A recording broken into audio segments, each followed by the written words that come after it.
स्वागत है दोस्त हमारे यूट्यूब चैनल इलेक्ट्रिकल हिंदी में। दोस्त आज हम जानेंगे पावर फैक्टर के बारे में कि पावर फैक्टर क्या होता है और ये कितने प्रकार का होता है। जैसे कि दोस्त आप देख सकते हैं कि पावर फैक्टर 3 प्रकार का होता है, unity power factor, lagging power factor और लीडिंग पावर फैक्टर। इन तीनों के बारे में हम पूरे डिटेल में जानेंगे। तो चलिए वीडियो शुरू करते हैं। दोस्त सबसे पहले हम जान लेते हैं कि पावर फैक्टर क्या होता है। इसको हम इस तरह से डिफाइन कर सकते हैं। It is defined as the ratio of the real power absorbed by the load to the apparent power flowing in the circuit। कहने का मतलब यह है दोस्त कि जब किसी सर्किट में जितना भी हमारा डिवाइस लगा रहता है उसके द्वारा जितना पावर कंज्यूम होता है उसे हम रियल पावर कहते हैं, और उस सर्किट में टोटल जितना सप्लाई जाता है उसे हम अपरेंट पावर कहते हैं, और इनके रेशियो का हम पावर फैक्टर कहते हैं। जैसे कि आप देख सकते हैं दोस्त, पावर फैक्टर बराबर होता है real power upon apparent power. Real power वो हो गया दोस्त जो डिवाइस हमारा लगा है उसके द्वारा जितना कंज्यूम हो रहा है, और अपरेंट पावर हो गया उस टोटल नेटवर्क में जितना सप्लाई जा रहा है वो हमारा अपरेंट पावर हो गया। इसका फार्मूला होता है दोस्त kilowatt hour upon KVA hour. मान लेते हैं दोस्त हमारा 100 kVA किसी नेटवर्क में सप्लाई जा रहा है, उसमें जो भी डिवाइस लगा हुआ इसके द्वारा जितना पावर जो कंज्यूम हो रहा है दोस्त रियल पावर, वो मान लेते हैं हमारा 70 किलोवाट है। तो बाकी जो हमारी सप्लाई बच जा रही है दोस्त वो हमारा हो जाता है रिएक्टिव पावर, और टोटल जो पावर सप्लाई हो रही है दोस्त इसे हम बोलते हैं अपरेंट पावर। तो इन दोनों को रेशियो को हम दोस्त पावर फैक्टर बोलते हैं, या हम इस तरह से भी बोल सकते हैं कि वोल्टेज और करंट के बीच के जो फेज डिफरेंस होता है उसे हम पावर फैक्टर कहते हैं। अब दोस्त हम जान लेते हैं यूनिटी पावर फैक्टर के बारे में कि यूनिटी पावर फैक्टर क्या है। जैसे कि दोस्त आप देख सकते हैं ये यूनिटी पावर फैक्टर का सर्किट डायग्राम हो गया, और ये दोनों हो गया फेजर डायग्राम। इस डायग्राम में आपको देख के कुछ अनुमान लग रहा होगा दोस्त कि यहाँ से वोल्टेज और करंट दोनों जो है सेम फेज में है, यानी जहाँ से ये स्टार्ट हो रहा है और जहाँ पे जाके इंड हो, दोनों सेम पॉइंट से स्टार्ट हो रहा है और सेम पॉइंट पे जाके इंड हो रहा है। और इस डायग्राम में आपको ये भी क्लियर हो जाएगा, ये वोल्टेज आप देख सकते हैं और हमारा IR जो हो गया ये करंट हो गया, दोनों सेम लाइन में है, इसका मतलब दोनों सेम फेज में है। इनके बीच का जो फेज डिफरेंस है दोस्त वो है 0 है, इसलिए हम यूनिटी पावर फैक्टर कहते हैं, यानी 1। ये power factor unity power factor दोस्त सिर्फ रेजिस्टिव टाइप का जो लोड होता है उसी में होता है, जैसे कि बल्ब हो गया, हीटर हो गया। तो इन सारी लोडों में दोस्त जो पावर फैक्टर होता है वो यूनिटी पावर फैक्टर होता है, क्योंकि इसका जो है फेज डिफरेंस वोल्टेज और करंट का बीच का 0 रहता है। और रेजिस्टिव लोड क्या होता है दोस्त, इसको हम समझ लेते हैं। रेजिस्टिव लोड उस लोड को कहते हैं दोस्त जिसमें सप्लाई देने पर वह एनर्जी हीट के फॉर्म में क्रिएट करता है, उसे हम रेजिस्टिव लोड कहते हैं। और सिर्फ रेजिस्टिव लोड में ही यूनिटी पावर फैक्टर होती है, क्योंकि वोल्टेज और करंट के बीच का जो फेज डिफरेंस होता है वह 0 होता है। इस कारण से वोल्टेज और करंट सेम फेज में रहता है। दोस्त अगर आपको लोड जानना हो कि कितने प्रकार का लोड होता है तो उसकी भी वीडियो मैंने बना के रखा है, आपको ये वीडियो इस वीडियो के अंत में मिल जाएगा, आप चाहें तो उसे भी देख सकते हैं। अब दोस्त हम जान लेते हैं लैगिंग पावर फैक्टर के बारे में कि लैगिंग पावर फैक्टर क्या होता है। जैसे कि दोस्त आप देख सकते हैं ये है लैगिंग पावर फैक्टर का सर्किट डायग्राम और दोनों फेजर डायग्राम।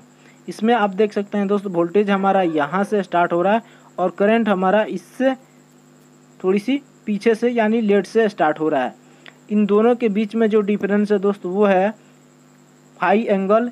यहाँ पे आप देख सकते हैं इस फाई को 90 डिग्री भी कहा जाता है, यानी लैगिंग पावर फैक्टर में दोस्त जो करंट होता है वो वोल्टेज से 90 डिग्री पीछे चलता है। जैसे कि आप इस फेजर डायग्राम में देख सकते हैं यहाँ पे हमारा वोल्टेज है और यहाँ पे करंट है, ये ठीक इससे 90 डिग्री पीछे है।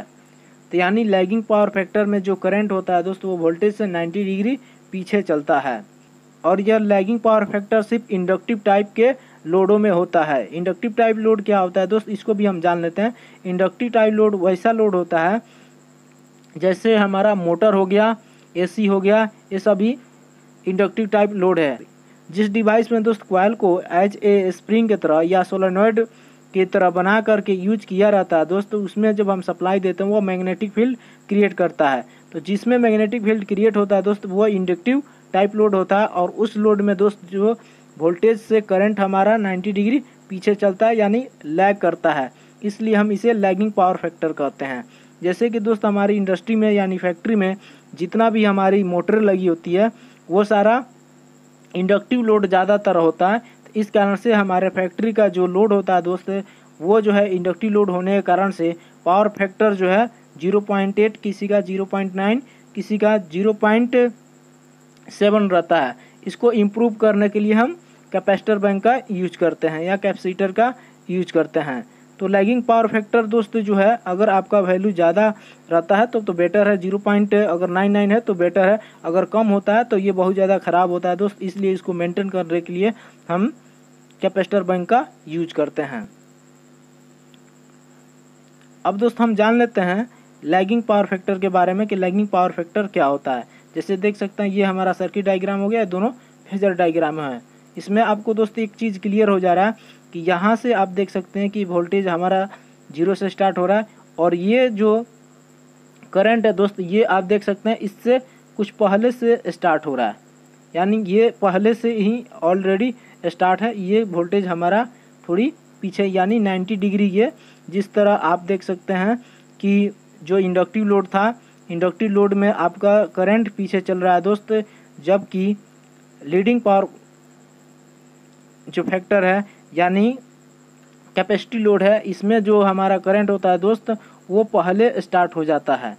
ये दोनों का डिफरेंस है दोस्त। यहाँ पे भी आप देख सकते हैं कि ये हमारा करंट हो गया और ये हमारा वोल्टेज है, तो आप देख सकते हैं यहाँ से 90 डिग्री आगे चल रहा है हमारा करंट, तो ये लीडिंग पावर फैक्टर होता है दोस्त। ये जो पावर फैक्टर होता है दोस्त ये कैपेसिटी टाइप का जो भी लोड होता है उसमें रहता है। कैपेसिटी लोड का ज़्यादा कोई मशीनें ऑपरेट नहीं होती है, कोई नहीं होता है दोस्त, इसलिए हम लैगिंग पावर फैक्टर को इम्प्रूव करने के लिए जो है कैपेसिटर बैंक का यूज करते हैं, जिससे क्या होता है कि इन दोनों के बीच का जो फेज डिफरेंस है, जैसे आप देख सकते हैं ये हमारा वोल्टेज है और करंट जो पीछे चल रहा है दोस्त, तो जब हम कैपेसिटर बैंक को यूज करते हैं तो ये जो करंट जो है दोस्त बाद में जो स्टार्ट हो रहा है इसको हम कोशिश करते हैं कि जिससे ये इन दोनों के बीच का जो फेज डिफरेंस है वो हमारा घट जाए, जिससे पावर फैक्टर हमारा इम्प्रूव हो सके। तो इसलिए हम क्या करते हैं कि लैगिंग पावर फैक्टर को बेटर बनाने के लिए हम कैपेसिटिव टाइप का लोड यूज करते हैं, जिससे क्या होता है कि वोल्टेज और करंट का बीच का जो फेज डिफरेंस है दोस्त वो घटता है और हमारा पावर फैक्टर इम्प्रूव होता है। तो इसलिए दोस्त क्या होता है कि फैक्ट्री में इंडक्टिव टाइप का लोड ज़्यादा होता है, क्योंकि ज़्यादा मोटर ही होती है, और जिसके कारण से करंट हमारा इंडक्टिव टाइप के लोड में पीछे चलता है। इसलिए हम कैपेसिटर बैंक के यूज करते हैं, जिससे हमारा जो करंट है दोस्त वो वोल्टेज के सिमिलर आ सके, जिससे हमारा पावर फैक्टर इम्प्रूव हो सके। दोस्त जो रजिस्टिव टाइप का लोड होता है उसमें जो है सप्लाई देने पे वो हीट के फॉर्म में एनर्जी प्रोड्यूस होता है, जबकि इंडक्टिव टाइप का लोड होता है उसमें सप्लाई देने पे वो मैग्नेटिक फील्ड क्रिएट करता है, हीट प्रोड्यूस नहीं करता है। तो दोस्त ये चीज़ें डिफरेंस है। तो दोस्तों मैं उम्मीद करता हूँ कि आपको इस वीडियो से कुछ बेहतर जानकारी मिली होगी। अगर वीडियो अच्छी लगी हो तो प्लीज़ लाइक कर दीजिए और चैनल को सब्सक्राइब करके इस बेल आइकन को क्लिक कर लीजिए, जिससे हमेशा आपको नोटिफिकेशन मिलती रहे। आज के लिए इतना ही। Thank you for watching.